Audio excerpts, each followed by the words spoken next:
যদি কেউ তারাবির নামাজ না পড়তে পারে তাহলে তার রোজা রাখলে রোজা হবে নাকি হবে না? কথা বলেন। তারাবি নামাজ যদি কেউ না পড়ে, তারাবির সালাত যদি কেউ না পড়ে, তার সিয়াম বা রোজা হবে? হবে।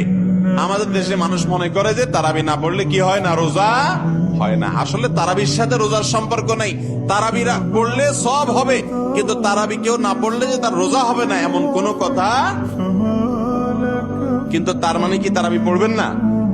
রাসূল করিম সাল্লাল্লাহু আলাইহি ওয়াসাল্লাম বলেছেন, যে ব্যক্তি রমজান মাসে রাতের বেলায় দাঁড়িয়ে তারাবির নামাজ আদায় করবে, আল্লাহ রাব্বুল আলামিন তার পেছনের সমস্ত গুনাহ মাফ করে দিবেন। এই জন্য কষ্ট করে তারাবি পড়বেন তো ইনশাআল্লাহ। ইফতারিতে আমরা যে খাই ছোলা বুট, খায়া পেট ফুলায় ফেলাই বুট বুট ফুট ফুট করে, তারাবির নামাজটা সুন্দর মতো যদি আপনি আদায় করেন, ধীরে স্থিরে ভাবে আদায় করেন, তাহলে দেখবেন আপনার নামাজের পরে পেটটা ফ্রেশ হয়ে গেছে ইনশাআল্লাহ। বিশাল একটা ব্যায়াম হয় কি হয় না বলেন? আর যেই কোরআনের কারণে এই রমজানের সম্মান, এই রমজানের সম্মান কার কারণে? এই কোরআনের কারণে। কারণ আল্লাহ কোরআন দিয়েছেন এই মাসে, সেই কোরআন তারাবিতে তেলাওয়াত করা হয়, ঠিক না বেঠিক? এই জন্য কোরআন সারা বছর আপনি শোনার তৌফিক হয় না। আপনি সৌভাগ্যবান মানুষ হতে হলে রমজান মাসে হাফেজ সাহেবের পিছনে দাঁড়িয়ে সুন্দর করে তেলাওয়াত শুনেন। অনেক দোকানদার ভাইরা আছেন যারা তারাবির নামাজ জামাতে পড়তে পারেন না, অসুবিধা নেই। তারাবি যদি কেউ জামাতে পড়তে না পারে, বাসায় গিয়ে একা একাও পড়তে, দুই রাকাত করে পড়বেন, তাড়াহুড়া করে পড়বেন না।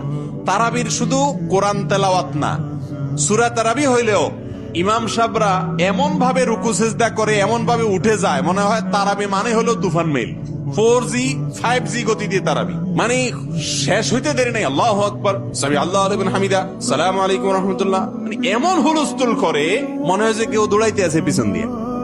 কেউ পিছন দিয়ে দৌড়ায়, শয়তানে দৌড়ায়। কে দৌড়ায়? শয়তান বলে তাড়াতাড়ি শেষ কর, টিভি দেখতে হবে, খেলা দেখতে হবে, ফেসবুক টিপতে হবে। ভাইয়েরা আমার, জীবনে বহু রমজান আদায় করেছেন, এই রমাদানে প্রতিজ্ঞা করেন তারাবিতে তাড়াহুড়ো হুলস্থুল করবেন না। করবেন তো ইনশাআল্লাহ? সব মসজিদে হুলস্থুল করে করুক, আপনার মসজিদে হুলস্থুল হবে না। এটা নিয়ে ঝগড়া করার দরকার নাই। বুঝের ভিতরে সুন্দর করে বুঝায় হাফেজ সাহেবকে বলবেন, মসজিদ কমিটির লোকদেরকে বলবেন যে আমরা একটু আস্তে আস্তে পড়লে নয় 10 মিনিট বেশি লাগবে, 10 মিনিটের বিনিময়ে আমার পুরো নামাজটা সুন্দর হবে ইনশাআল্লাহ। তারাবি যদি কেউ পুরা সবগুলো রাকাত পড়তে নাও পারেন, তাহলে যতটুকু পারেন ততটুকু পড়বেন। কোনো একদিন যদি হঠাৎ করে তারাবি মিস হয়ে যায় কোনো কারণে, তাহলে রোজা রাখবেন না? কারণ তারাবির সাথে রোজার কোনো সম্পর্ক নাই, রোজা আলাদা রাখতে হবে।